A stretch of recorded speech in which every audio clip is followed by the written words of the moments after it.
आइए देखते हैं उषा द्रविड़ भट्ट, देहरादून के एक बहुत बढ़िया लेखिका और शिक्षिका।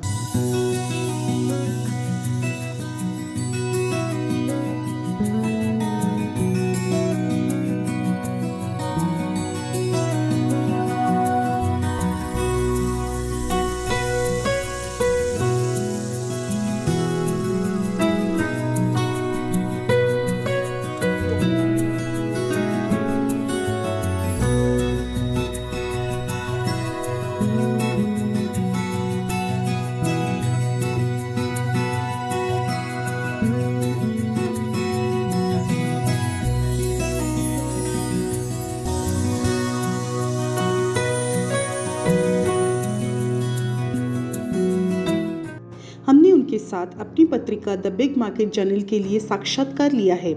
आइए देखते हैं इसकी झलक। सबसे पहले हमने उनसे पूछा है कि कृपया उस प्रकार के काम पर टिप्पणी करें जो आप एक स्थापित लेखिका के रूप में करती हैं, जो एक विश्वव्यापी दावा करती है और अच्छे पाठक श्रोता का आनंद लेती है। इसके लिए उन्होंने उत्तर दिया है कि मेरा नाम उषा द्रविड़ भट्ट है। मैं वर्तमान में सेवानिवृत्त शिक्षिका हूँ। यूँ तो मुझे लिखने का शौक बचपन से रहा है। तुकबंदी मेरा मुख्य शौक था, लेकिन जैसे जैसे समाज से परिचय होता गया और दुनियादारी से वास्ता पड़ा, मेरी लेखन कला विकसित होती गई। पर मैं उसे पेशे के रूप में अपनाना नहीं चाहती थी, लेकिन शौक था तो लिखना अपने आप हो जाया करता था। धीरे धीरे समाज के साथ चलते हुए और अनेक जिम्मेदारियों में उलझते हुए वो शौक कहीं पीछे छूट गया, क्योंकि ना तो कोई ऐसा बैकग्राउंड था कि जहाँ बढ़ावा मिलता, ना कोई हौसला अफजाई करने वाला था, तो वो शौक दम तोड़ गया। लिखा जो था, जो संग्रहित किया था, वो भी न जाने कहाँ बिखर के चला गया। साहित्य नाम अपने आप में एक विस्तृत प्रारूप को दर्शाता है और एक मर्यादा में बंधा हुआ एवं मन की गहराइयों से निकलने वाला जो मन में है, अगर हम उसे बोल नहीं पाते तो वो बेचैन करता है। तो इस बेचैनी और गहरे घावों को दूर करने का साधन लिखने की कला है। जितना हम किसी विषय में महसूस करेंगे और किसी दर्द को महसूस करेंगे, वक्तव्य उतना ही गहरा होता जाएगा। लोग कहते हैं कि क्यों, आपको कौन सा दुख है? लेकिन दुख ऐसी कोई कहने वाली या झेलने वाली बात नहीं होती, ये तो एक अनुभव होता है। हम समाज में क्या चाहते थे या हमने अपने जीवन में क्या चाहा, क्या हुआ, क्यों हुआ, कैसे हुआ और ऐसा क्यों होता है, ये कुछ ऐसी बातें हैं और कुछ ऐसी मर्यादाएं हैं जिन्हें हम व्यक्त नहीं कर सकते, क्योंकि कल्पनाएं अनेक होती हैं, इच्छाएं हजारों होती हैं। उनको रोकना और उनका दमन करना कहीं ना कहीं पीड़ादायक होता है, और वही पीड़ा साहित्य के रूप में एक साधन है जिससे कि हम अपने मनोभावों को व्यक्त करते हैं। मैंने क्या लिखा और क्यों लिखा और क्या भाव लिखे, ये सब पढ़ने वाला उसे क्या समझता है, उसी पर निर्भर करता है।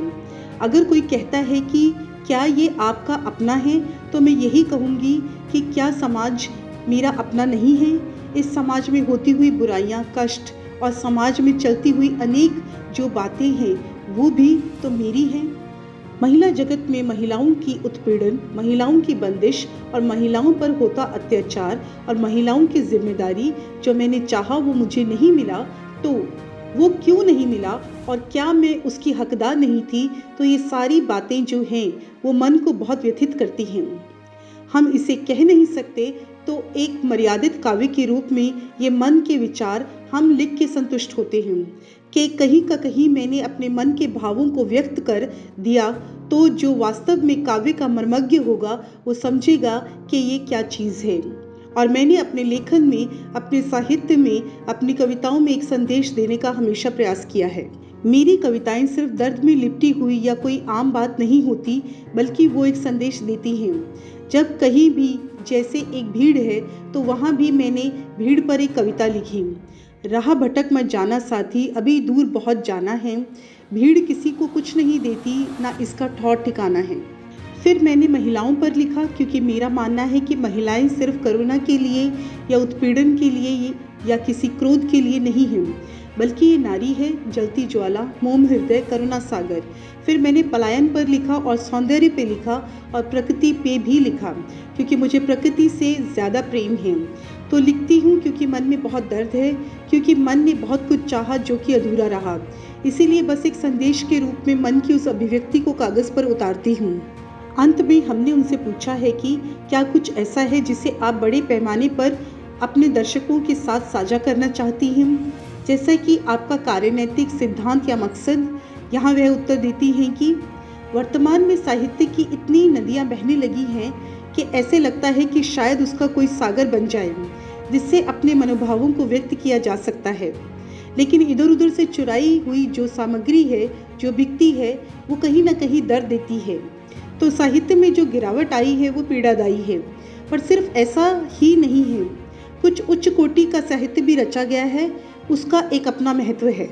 और अंत में हम चाहते हैं कि आप डिस्क्रिप्शन बॉक्स में इस लेखिका के सभी संपर्क लिंक पाएं और हमें सब्सक्राइब करना ना भूलें और कृपया घंटी आइकन को दबाएं और हमारे साथ बने रहें।